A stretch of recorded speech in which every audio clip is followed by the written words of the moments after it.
Welcome to the organization senior advisor and maybe future general manager, Jarmo Kekäläinen to Buffalo. We'll talk about this move and why I like it here on Locked On Sabres.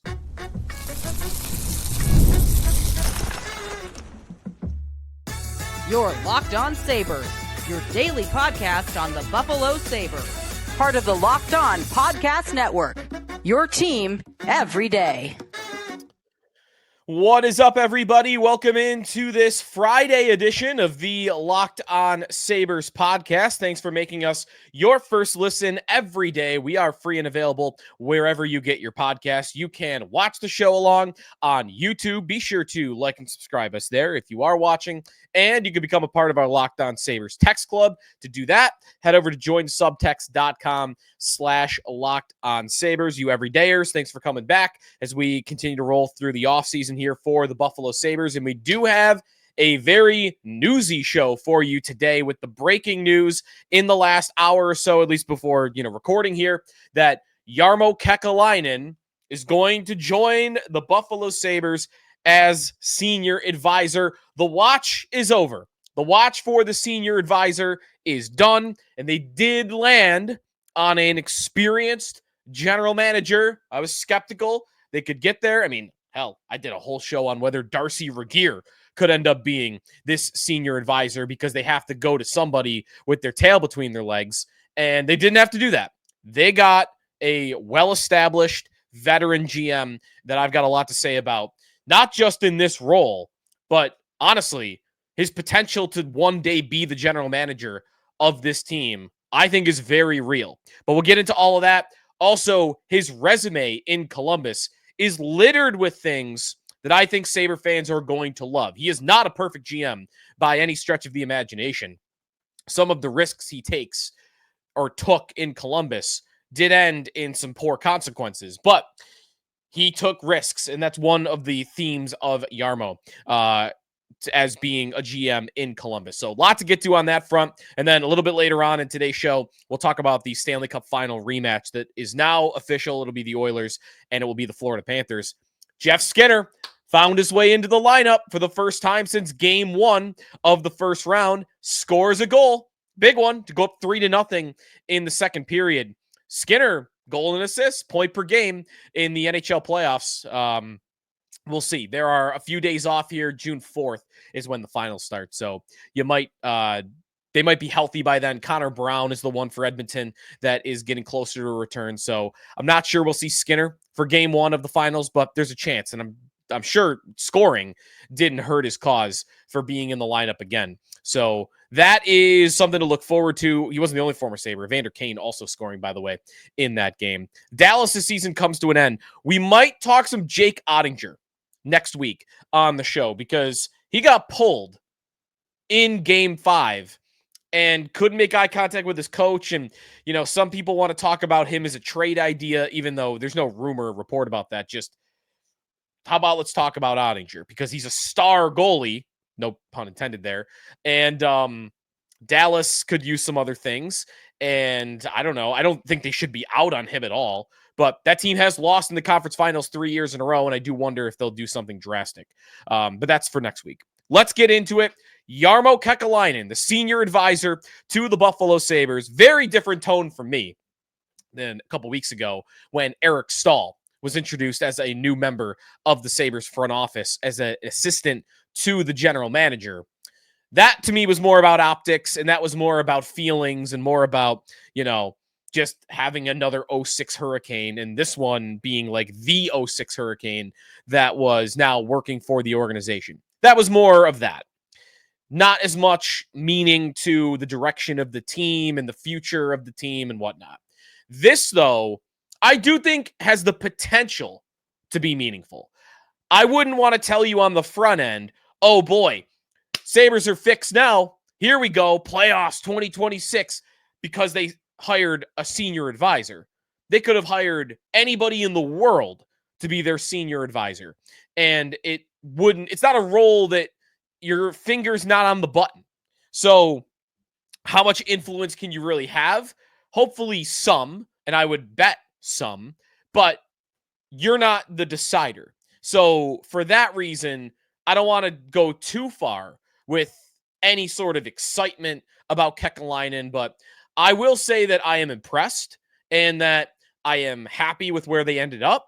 And I am intrigued about the future structure of the front office and whether this current setup with Adams as the general manager and Jason Carmanos sticking in the organization for now as the associate GM to the Sabres and the GM of the Amherst, with Jarmo Kekäläinen upstairs as well as a senior advisor. The support system around Adams just feels a little bit more complete when you have a guy that has done the job in the organization. I've pointed out a fact about the Buffalo Sabres a few times this offseason. If you've missed it, I'll reiterate it here, that the Buffalo Sabres have not had a general manager, not someone else in the organization, but a general manager with GM experience in 40 years. Everybody they've had, it was their first time at it for 40 years. You got to go back to Scotty Bowman in the 80s. Now, Kekäläinen is not the GM. He is a senior advisor, but he honestly is as qualified a GM that's worked anywhere in the Sabres organization in any capacity in decades.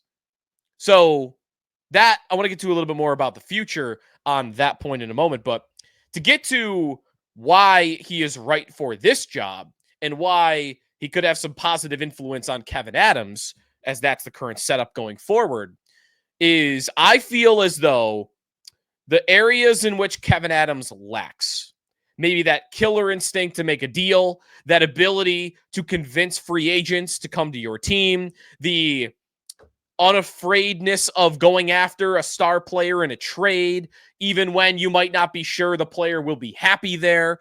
You know, Adams came in preaching players that want to be here. And how's that gone? It's been difficult.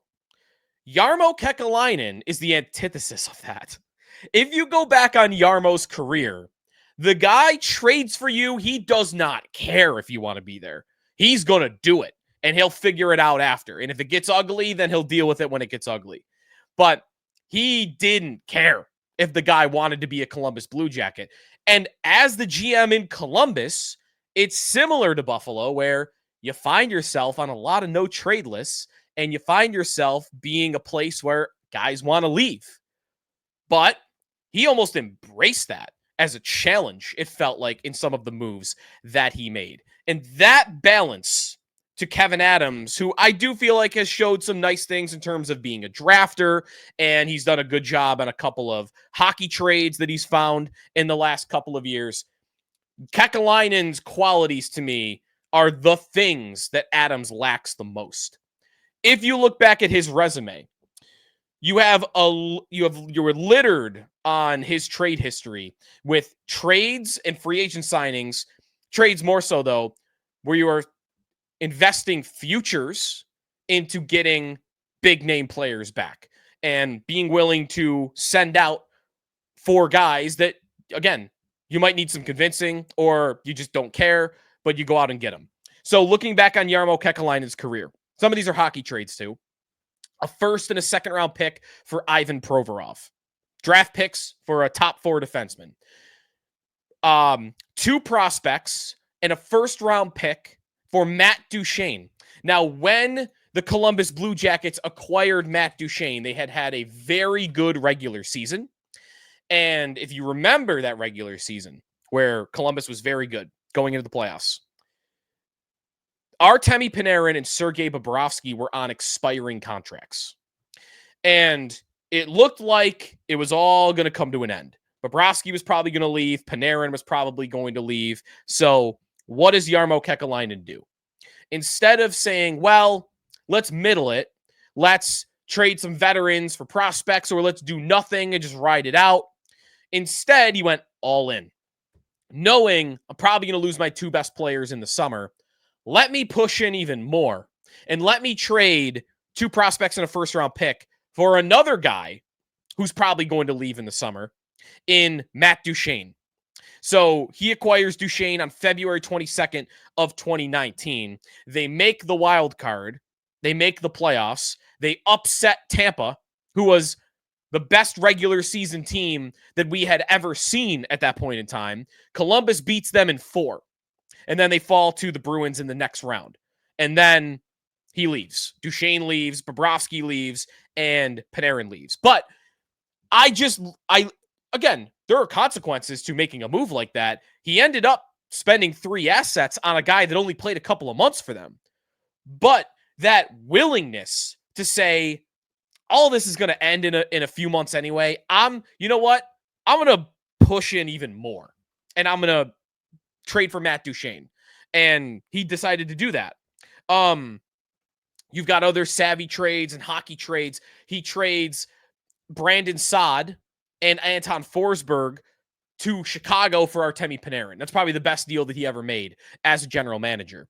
So that's more of a hockey trade because Saad was still a very good player. He traded a bunch of young pieces for Saad in the first place, by the way. So that's a futures for a veteran type of trade. A couple of hockey trades that he made over the years for Columbus. He trades Ryan Johansson to the Nashville Predators for Seth Jones.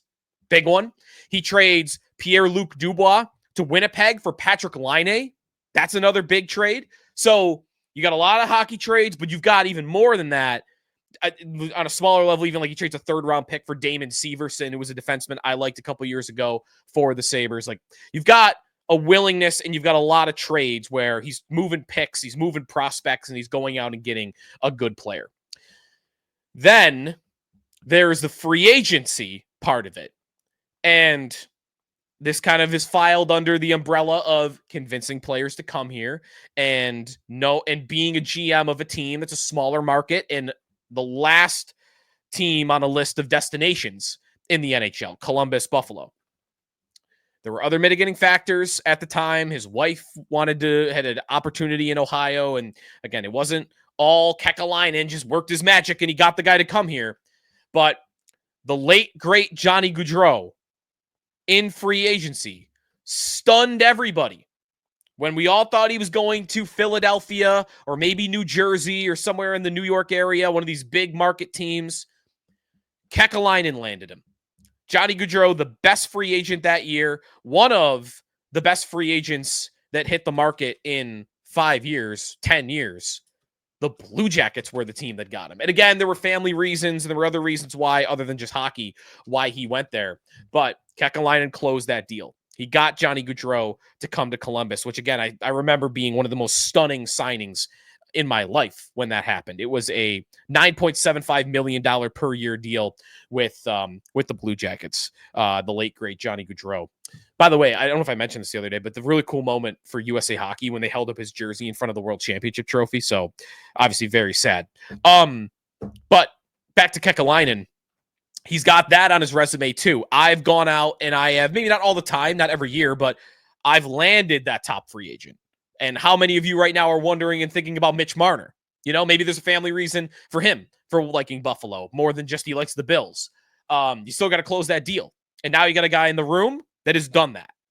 Drafting, this is one where I'd like to ask someone that's a little better with prospects, because when I look at his draft history, Kekäläinen, what I see is a very hit or miss career. I don't know just by looking at it on the surface that I'd want to call this one of his strengths. I might want to call it one of his weaknesses. There are some good picks here. A lot of them are like high, like Adam Fantilli at 3rd overall. All right, like he's a nice player. Cole Sillinger at 12 overall, like that pick. Kent Johnson at number 5. Probably his best pick is Kirill Marchenko, 2nd round pick in 2018, who's turned into a very good top 6 player. But past that, and again, in like 10 years of being a GM, you don't have a ton of draft successes. You have some good picks here and there, but nothing that really, as I look through it, goes like, wow, look at that one.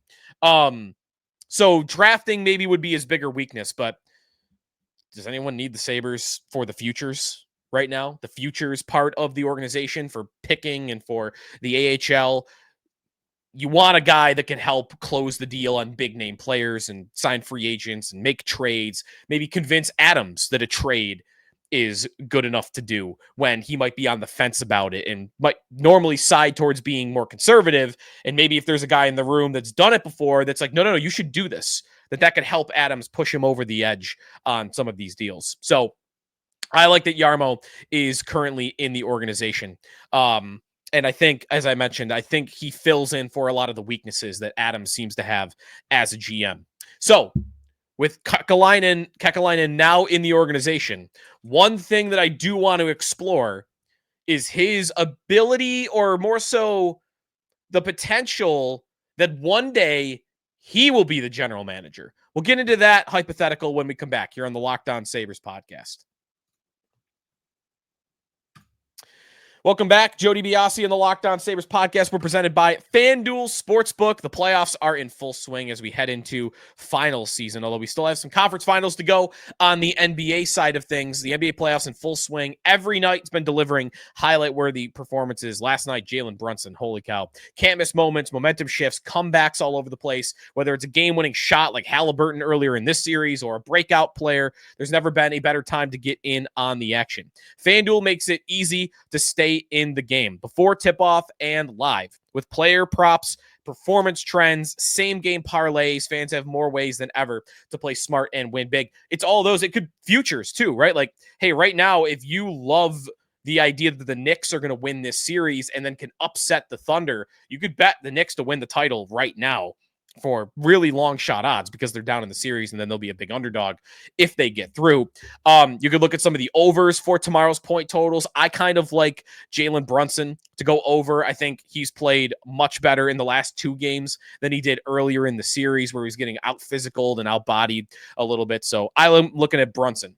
And right now, your first $5 bet, if you win, you get $200 in bonus bets. So go take up that opportunity. If you're new to FanDuel, it is the perfect time to sign up. So head to FanDuel.com. Again, place your first $5 bet, and if you win, you'll get $200 in bonus bets. Make every moment more with FanDuel, an official sports betting partner of the NBA. Sneaky Joe DiBiase back here on the Locked On Sabres podcast. Jarmo Kekäläinen, now working for the Buffalo Sabres. By the way, he is from Finland. He was the first European-born general manager in NHL history. I got a lot of respect for that. His ability, in a different culture, in a different country, in his second language, being able to do the job and do the job pretty well. I mean, in 10 years as Blue Jackets GM, you have a 410, 362, and 97 record. So that's a 528 points percentage, which is a good amount higher than Adams. Adams, I believe, is at 477, and Kekäläinen is at 528. You have 5 playoff appearances with Kekäläinen as the general manager, and you have, I believe, just the one series win, though, in that time. So a lot of first-round exits. That one series I mentioned where they beat the Lightning. Although you do have one other quasi-series win. Maybe you'll remember this one. In the restart of the COVID year in 2020, the Maple Leafs got matched up with Columbus. I believe the Leafs were up in that series 2-0 or 2-1, and Columbus roared back. And in the qualifying round, it wasn't the first round, it was the qualifying round of that playoffs.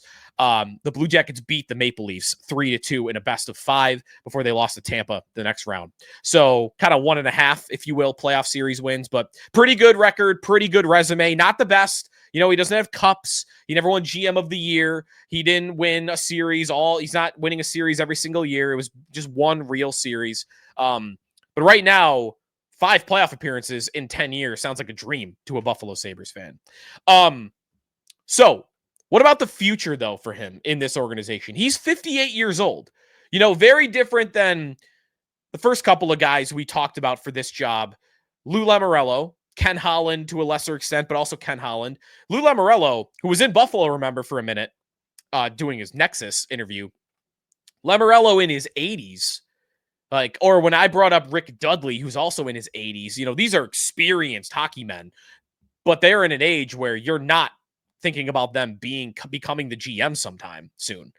Whereas Kekäläinen, 58 years old, I don't need to rush Kevyn Adams out the door right now. I mean, in the middle of the offseason, we can talk about that once the season progresses if it's not going well. But to me, what Kekäläinen now gives the Sabres and Sabre fans is somebody to point to immediately when you talk about or have the conversation about moving on from Kevyn Adams. Because whenever we've talked about moving on from Adams, whether it's on this podcast or whether it's on my show on WGR, you will often hear me or others say, well, you're going to fire Adams and you're going to hire who? You're going to promote from within. You're going to make Adam Mayer the GM. He's the director of hockey at the Hockey Academy. Like, who are you going to hire? Because the confidence level in who you'll hire next has always been painfully low. Painfully low. Like, no belief that you're going to hire somebody respectable for that job. Now, I've got a guy in the building that I think satisfies the itch that a lot of fans have for who should take over should they fire Kevyn Adams. The guy's already here. He's already in the building. So maybe this is more of a fan point, but it also would be my belief that if one day, a year from now, 3 months from now, 3 years from now, whenever Terry Pegula decides to move on from Kevyn Adams, should things continue to go poorly, you now have an obvious replacement that I would expect would become the general manager, right? I would expect that if Adams were ever to be fired now, this is his replacement. Jason Karmanos has a resume that I think also qualifies him for a GM job in the league, but I think he is now obviously superseded by somebody that has done the job for 10 years. So I look at Kekäläinen not just as a senior advisor that could, in a helpful way, influence Kevyn Adams and some of the deficiencies that he has as a general manager. I think for now, that is the value that he provides. I think the secondary value that Kekäläinen now provides, and maybe this should even be the primary value, is you have your next GM in the building. And it's a guy that is qualified to do the job much more than anyone they've hired recently. And again, in terms of experienced GMs, he would be the first in 40 years, 4 decades. He would be the first one to take over that job as somebody that's already done it before. I don't know how long that's going to take. The Sabres could make the playoffs this year, and Adams keeps going for years, and maybe they figure it out, and maybe they become a team with him as the GM that becomes a team that wins series in the future. But if that doesn't happen, I now have some confidence in who will take over. As we talked about in the first segment, he is not a perfect GM. Maybe not the best draft history. Sometimes you can even argue maybe he's a little too aggressive with some of these trades when he goes for Duchesne or when he, tries to acquire players that don't want to be there and it ends up blowing up in his face. I think Jeff Carter was before him, though.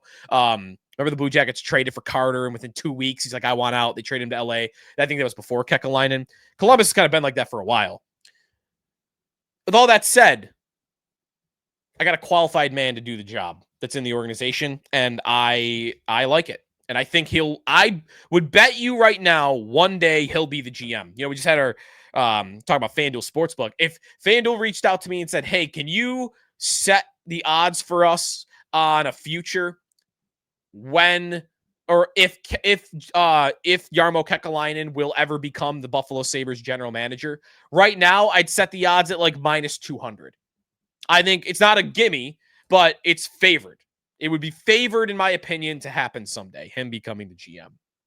All right, Jarmo Kekäläinen. When we come back, we'll move on to the NHL playoffs. We have our Cup rematch. I've got some thoughts on what we're going to see between the two teams and what's on the line for McDavid in this series. In a sport where it's not really all about ring culture, this guy has got to win a ring.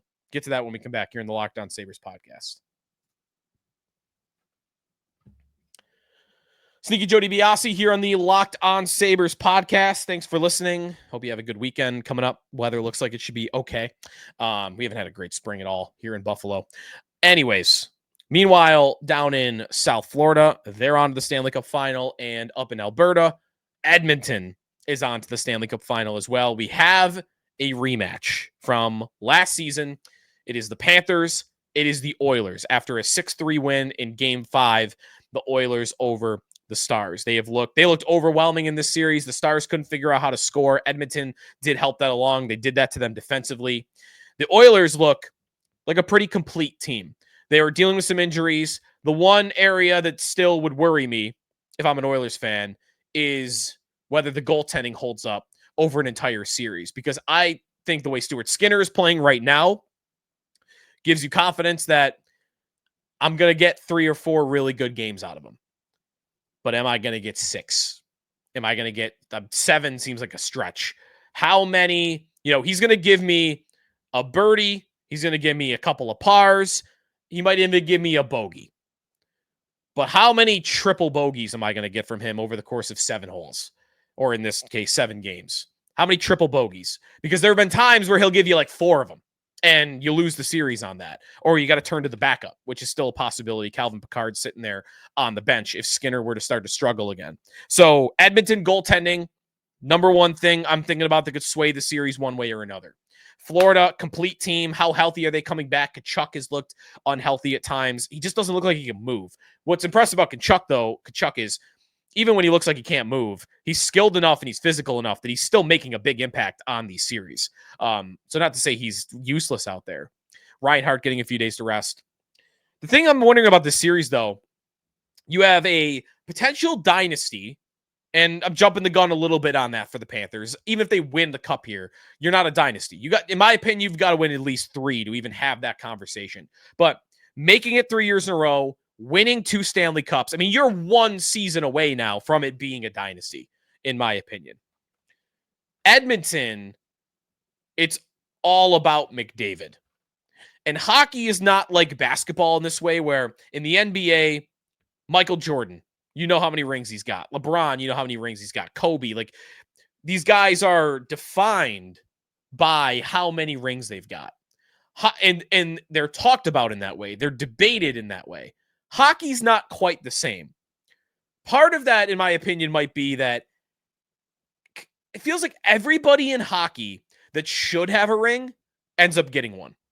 Other than like Joe Thornton. But Ovechkin finally got his in his early 30s. He was close to becoming this. Crosby got his pretty early on. McKinnon got his. I mean, Gretzky, if you go way back, Gretzky got his, and Messier got his, and Lemieux got his, and Jagr, and, the stars of the league got theirs. Hasek even, if you want to a lesser extent because of goaltending. McDavid is the greatest player of this generation. He's the greatest player, in my opinion, since Lemieux and Gretzky. And he might even be on that tier because of the era he plays in. And he hasn't won yet. There's no rush, I think, to define his career by the fact that he hasn't won. He's only 28 years old and is still playing better than ever. So he's got a long prime ahead of him. I mean, Crosby's still going at 37. McDavid might have 10 more years playing at an elite level.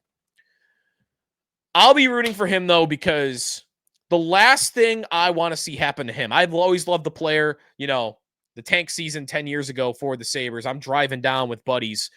I think we drove down 8 times to Erie, Pennsylvania to watch him play for the Erie Otters as a 16-year-old and as a 17-year-old lighting up that league. And then it all, I love when the hype actually, manifests itself. When LeBron is supposed to be the next Jordan and he lives up to the hype. When McDavid is supposed to be the next Gretzky and he lives up to the hype.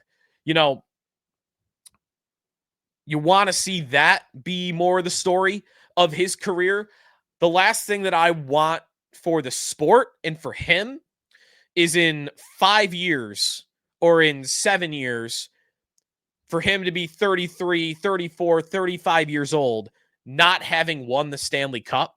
And now it almost would, his greatness and how good he is kind of goes by the wayside because the number one thing about him now is, well, he's the best that never won. He just never won it. I don't like the idea of that for him in the future. So I'm rooting for McDavid. I'm rooting for the Oilers in this one. Canada to get their first cup since the early 90s. Florida, I like how they play. I love how they've built their team. I respect the moves they've made. The market, even fine, whatever. They've grown a little bit as a hockey market. I don't need to see them win back-to-back. They got their cup. They won it last year. I don't need to see them win back-to-back. I'd like to see Edmonton win it. I'd like to see McDavid win it. That's who I'll be rooting for. And as I mentioned, I would pick Florida, though. because of the Oilers goaltending, I think McDavid and Draisaitl are two of the best 3 players in the series. You'd have to pin me down Draisaitl versus Barkov. I'd probably say Draisaitl. So best 2 players in the series, McDavid and Draisaitl. But the most complete team are the Panthers. And the biggest Achilles heel is Stuart Skinner. So because of the team overall and the goaltending on the Oilers side of things, I'd pick the Panthers to win in 6. I think they're going to win this series, and I would predict that they do it before they get to a Game 7. So that's my prediction going into next week. That'll do it for us today here in the Locked On Sabres podcast. Your thoughts on Jarmo Kekäläinen are welcome. We'll read some of them on our next show. And next week, we will start to dive through the Sabres roster a little bit more. We delayed our Jack Quinn episode because of the news today. So we'll do that next week, talk about his season and looking forward and contract stuff with him as well. So there's a lot to get to coming up next week as we continue to break down offseason moves and, what's ahead for certain Sabres contract-wise and guys we haven't broke down yet from last season. All ahead next week on the Locked On Sabres podcast. More playoff talk if you want it. Head over to Locked On NHL Game Night. They're covering it. They're talking about it every game, every night until a Cup champion is crowned, Edmonton or Florida. So check it out wherever you get your podcasts and on YouTube. We'll talk to you next week here on the Locked On Sabres podcast, part of the Locked On Podcast Network, your team every day.